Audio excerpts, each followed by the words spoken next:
And we're back to learning Affinity in the year day 73. Let me show you how you can change font family and font style. We use yet again the artistic text tool. That's the tool that you need to create text in Affinity.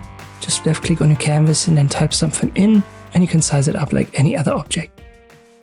So this is the way it looks by default, and that's because there is a default font. Right here you can change that. It's going to show you all of the fonts that are inbuilt in your system, and then Affinity has access to it. All of them have a drop-down, but not for all of them it makes sense to use it. Let me explain. Here, for example, Arial has a 9 right next to it. That means it has 9 different styles.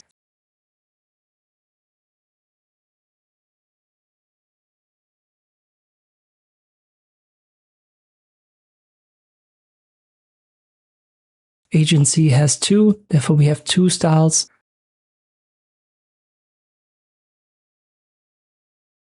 So whenever you see A1 next to it, you can open a drop-down, but the only available font will be the regular font, so it doesn't make sense to use that. For example, for Baskerville, Oldface, just 1, but Bahnschrift has 15 different styles. Once more, these fonts are not inbuilt in Affinity. These are inbuilt in your system on your CPU, and then Affinity just has access to them. And I'm going to show you in the next video how you can add new fonts to your system. Hope this video was helpful. Thank you for watching, and I'll see you next time.